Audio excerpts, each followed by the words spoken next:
People often think of fall as the end of the foraging season.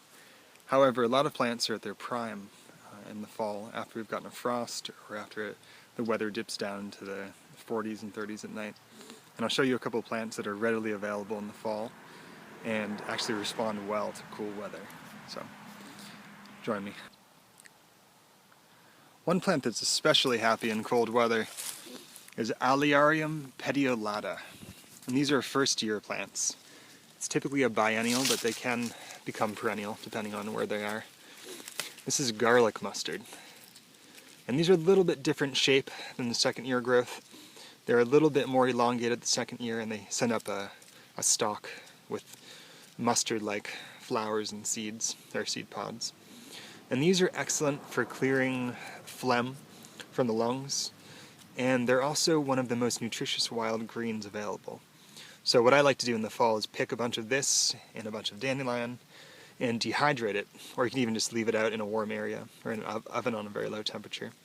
And you can add this to soups, and it adds a nice garlicky, oniony flavor. And a lot of the nutrients in this are more bioavailable than something like kale. Whereas kale has high levels of oxalates, these have very low levels of oxalates. So you have the respiratory dilating and clearing effect, the phlegm removing effect, and the super dense nutrition of these leaves. They say a handful of garlic mustard or other equivalent wild foods is equivalent to 10 handfuls of a domesticated food. And what we often do for the sake of convenience or appearance, we breed out some of the nutritional qualities of foods in hopes of making them last longer or be more appealing to consumers. But in selecting certain characteristics to breed for, we often lose what makes them a nutritious food in the first place. So, garlic mustard is something that's available right now at the end of October, beginning of November, and will be anytime it's warm. Actually, this whole patch is all garlic mustard. So I'm going to pick a bunch of this. I already have a fair amount in my bag for dinner tonight, and maybe I'll show you guys how to do a stir fry with it later on as well.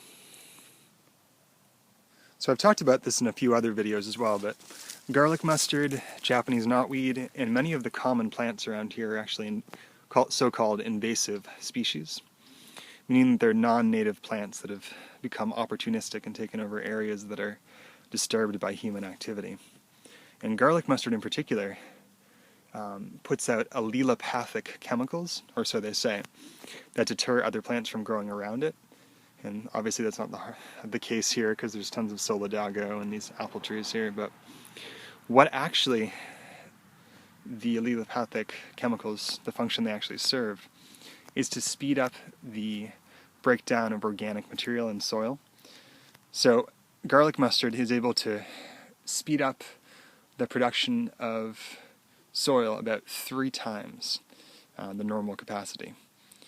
So they're serving a function in pulling out heavy metals and toxins, such as barium and aluminum, and they're also speeding up the rate at which the ground around them and the organic matter decomposes. So, although opportunistic, the reason they're here is to rectify the soil. Invasive plants are a band-aid, and they come into an area when human beings have done something wrong and damaged the ecosystem there.